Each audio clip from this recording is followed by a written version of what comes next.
What's up? My name is Caela, and today I'm going to be kind of discussing a serious topic, at least that I think, and it's going to be a little different than my deaf education topics.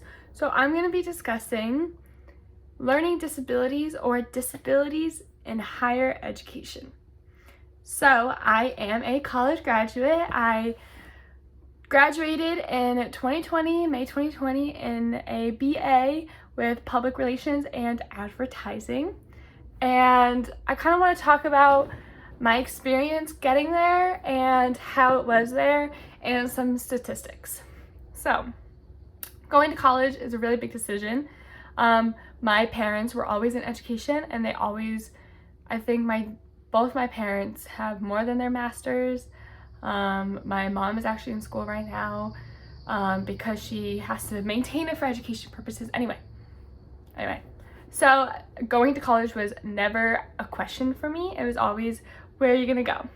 And like a lot of people, so imagine the pool of people going to college. So take 10 people, maybe it's 7 out of 10, around there, but a majority of people nowadays do go to college. I'm not saying it's better or not. My boyfriend actually never went to college, and he actually has a better job than me, so it doesn't measure your success at all. But let's talk about it. 7 out of 10 people decide to go to college, or maybe that one person is going to take a year off. Anyway, half of that population has learning disabilities. Okay? Half of those people decide, I can't do this anymore. My learning disabilities are so hard. Half of people with learning disabilities don't go to college. After your first year, another half leaves. So you have 17% of people with learning disabilities in college. Why? What is going on? So I like to explain it as I was always a average student when I went to school, high school. I have dual learning disabilities, auditory processing disorder, and executive functioning disorder. And that hit me hard. I remember when in elementary school, I would come home crying to my mom and saying, I need to be homeschooled. I can't do this anymore. Like, this is not an option for me. I cannot do this anymore. And of course, my parents were both working. And so my mom was like, you're crazy. You're going to school. I would go into the bathroom and cry. I had accommodations where I needed a word bank because with my learning disability, I can't just think of words just out of my head. Like, I need to visually see it and then I'll know the definition. But if you just give me the definition, I would not be able to remember the word. I had extended time on tests. I always get to go to a different place. I get to have an extra sheet of paper. I had any and every accommodation you can think of. I went to tutoring 3 to 4, sometimes 5 times a week. I was really grateful that I did. I got pulled out of my class rooms to go to tutoring. Elementary school, I was really never in my peers' classrooms. I was always in the special education classrooms. If you were involved in that, yay.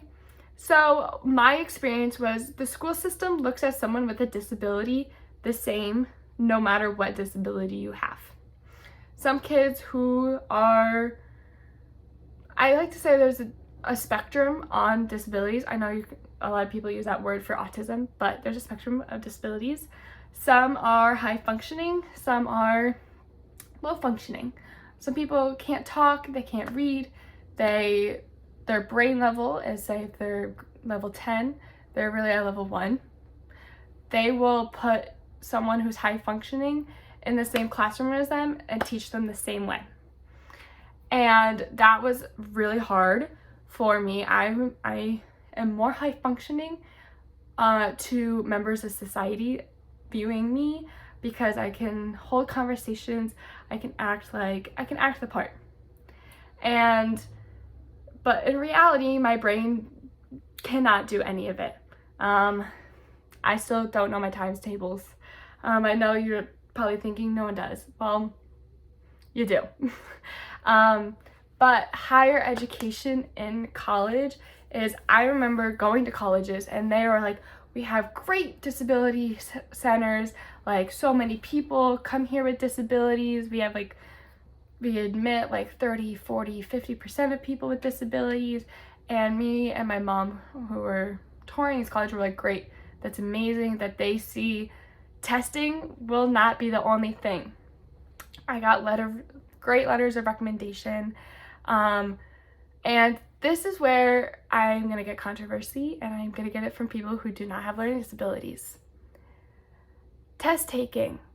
I suck at test taking.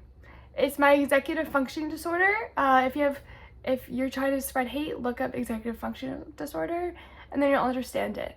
My brain is not wired in the way of like SATs, ACTs. I can't.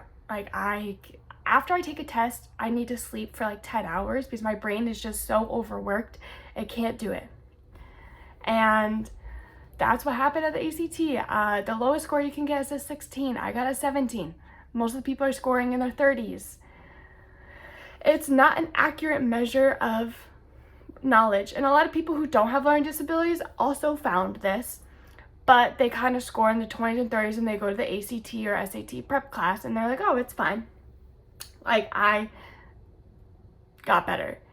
I studied for, I think, 7 or 8 months for this one test, and I still got the lowest score.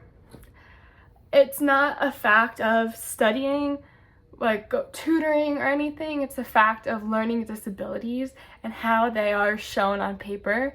So when I went to higher education, it was really frustrating because honestly, colleges want the least disabled people to say that they're disabled. They want the people in the wheelchairs who are geniuses, which I'm not knocking it down because they are disabled and they have their own story to tell.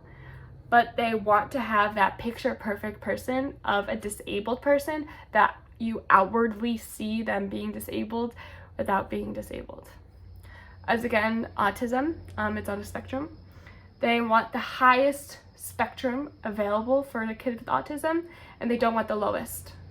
They want someone who is a genius on the spectrum, but they still say he's autistic. Well, yes, but you're forgetting everyone else on the spectrum. You're forgetting that middle person on the spectrum that test taking is just so hard, but they're really smart. You won't even look at them because they're not genius level, you know? And there's a lot of questions of being like, well, why would you have to care about that? Like, only smart people should go to school. How do you know we're not smart? We are given so many challenges that just does not work with us at all. So higher education is really hard. I remember I'm kind of high functioning for my learning disability, and I went to go into, I'm going to call them out, University of Tampa's nursing school. The head, whatever person said, you cannot become a nurse. You are deaf. You are hard of hearing. You're going to kill someone. Even though there's multiple tools and everything that I would be able to use, I just have to purchase separately. She said, I will not admit you into the nursing school because you cannot. I asked my professors for clear masks. They said no. One person sent 8 articles to the Disability Center of why she shouldn't have to wear a clear mask. And mind you, the Disability Center is one person. They fired the other person. Shame on University of Tampa. But it's more of not just University of Tampa, it's higher education and how they deal with people with disabilities. And especially nowadays, trying to get jobs, it's, do you have a disability, yes or no? They ask you that because they want to fill a quota. But they want you to be disabled enough that they can say you're have a disability. When I went on a job interview, someone said, oh, I see you filled out you had a disability. What disability do you have? And I said, I have epilepsy and I'm hard of hearing. And someone's like, well, can you show it? And though those questions are highly illegal, I can't show it. So they don't want me because I am not their poster child for disabilities. They only want someone that they can show off as a disabled person. So a lot of people who have learning disabilities aren't getting into good colleges that they can really keep up with in the coursework because they're not like the genius disabled person that colleges want. It's so hard for people with disabilities. That's why we drop out most of the time after freshman year. It's like 17% of people who have learning disabilities graduate college, and especially on time. Like, I took 30 credits my senior year while working a job, while trying to train my service dog, while doing all this stuff, and just so I could graduate in 4 years. And I know a lot of people are like, you're normally graduating in 4 years, but you don't. People with learning disabilities don't, because it's so hard for them. I try to work with a lot of professors. They don't see, I think it's more of a human problem. If they don't see a disability, they don't accept it. But there's a huge lack of disabled people in higher education, and this is why our accommodations are so off and why only 17% of people graduate. So that's my TED Talk for today. Comment below if you have the same experience, or if you went to college, how is your college with disabilities? Because I kind of really want to know. Thanks, guys.